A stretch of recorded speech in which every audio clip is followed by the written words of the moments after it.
Your beautiful space for events, commercial kitchen, podcast room, and most importantly, this is another day at Voices of Impact.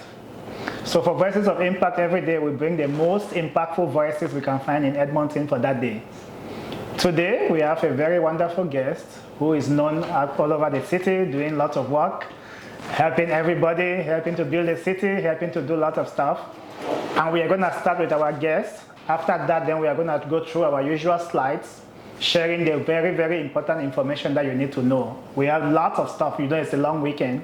It's a weekend. ArtSphere, here we host this show, Voices of Impact, every day, Monday to Friday. And weekends, we don't host this show because weekends we go to the community to share what is happening from the community. So we have a lot in store all over Alberta. We have grants coming up. We have opportunities for those who are looking for investments. We have events that is taking place, fun events that you want to attend. We have lots of stuff. Before going to that, we're going to talk to our first guest. As a matter of fact, we have not one guest today, two guests. So it's a very, very special day. A lot of content and a lot of guests. So the first guest will be a political leader, you know, right here in the city.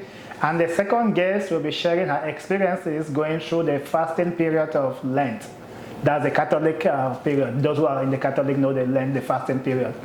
So last time we had the person who was sharing her experience going through the fasting period of Ramadan. Today we are sharing somebody going through the fasting period of Lent. So let's start with our first guest. And Stevenson is a councilor in the Edmonton City Hall, helping to build this city to the best version that we can have. She's in touch with so many community leaders and members.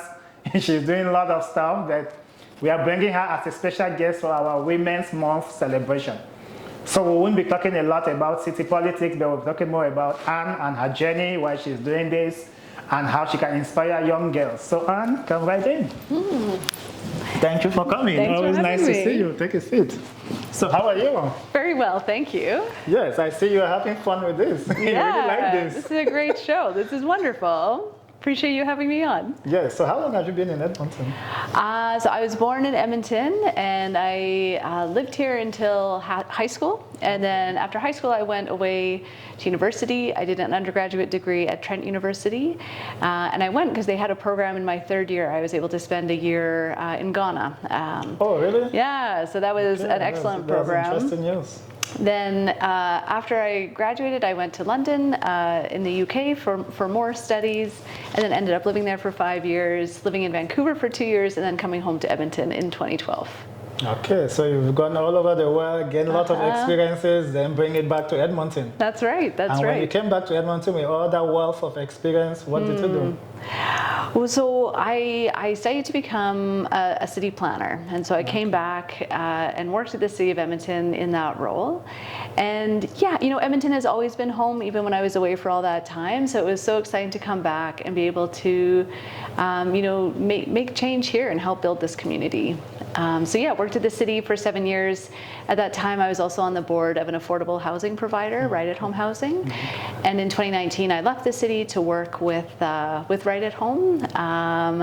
Then I had a daughter, had a baby, was taking care of her, and then decided to run for city council. What made you make that shift? That I want to move from implementing policies to making policies. So I've always been interested in municipal politics. I love cities. I think the way we design our communities directly impacts the quality of people's lives on a day-to-day basis, and I love that we can make a big difference in people's lives through really small things at the local level. I'm also surprised that I chose to run in 2021. As I say, I had my daughter in March of 2020. It was during the pandemic, and it was very late. It wasn't until sort of February 2021 that I started thinking about running and decided to go for it, and was very lucky to be elected.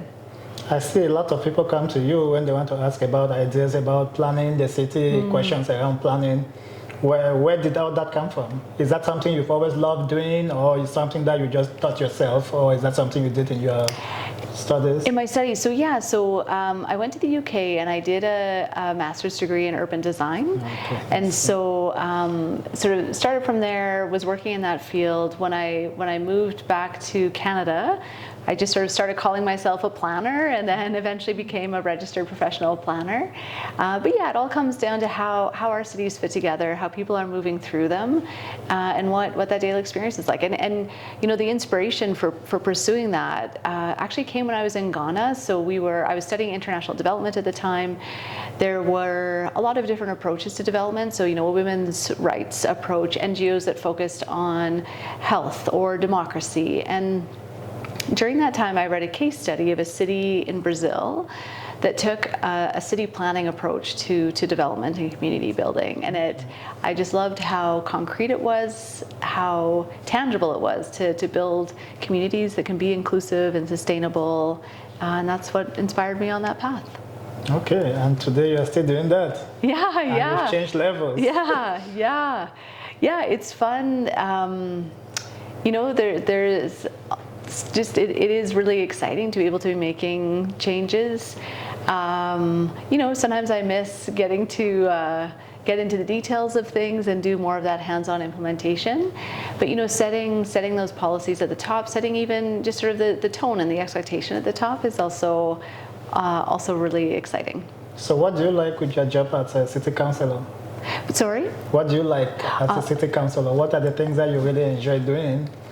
And what are the things that you like, I wish I can trade this? Yeah, I really love getting to see just the incredible people that make up our community. So being able to connect with them, learn about what they're doing, and then what I love most is being able to connect people. So connect people to each other. Often I will speak to different groups who have you know, opposite problems. One group is looking for job opportunities. The others are really having trouble with filling positions. So connecting those two groups, connecting people to resources that the city has or you know, other grant opportunities.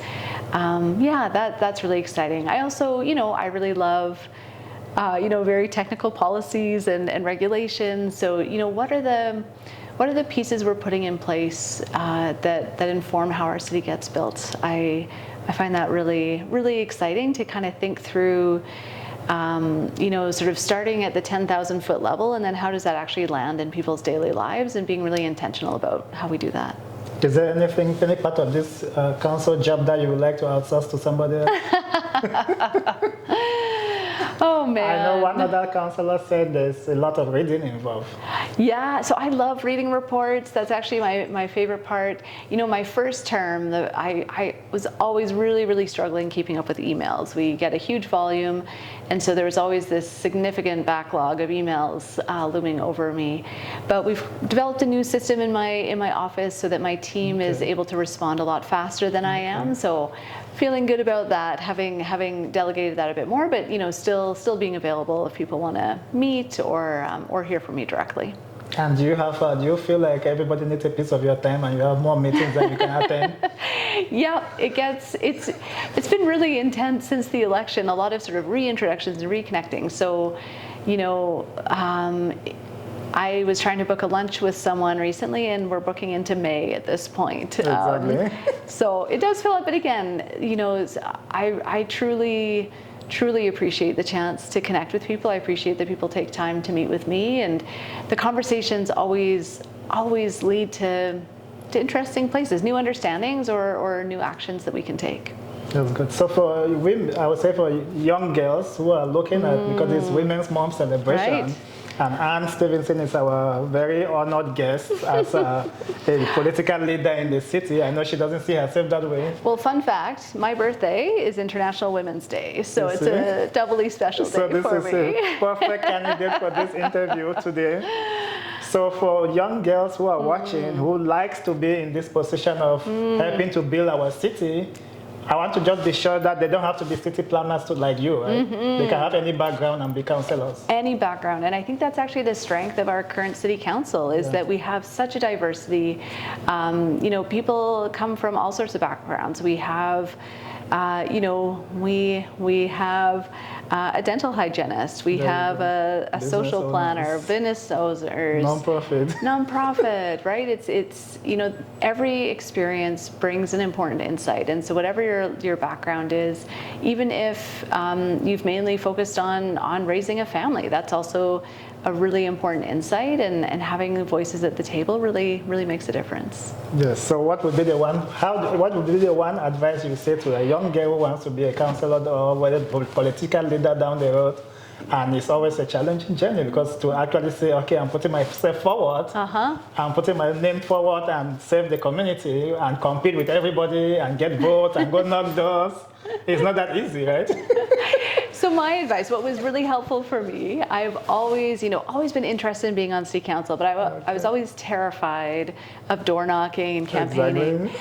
But I ended up, when I first moved back to Edmonton, so this would have been the 2013 election, a friend of a friend was running for city council, and I sort of got tricked into volunteering and door knocking, and I realized, like, it's really not that bad. You know, the vast majority of people, I mean, almost every single person who you'll interact with is kind, patient, interesting.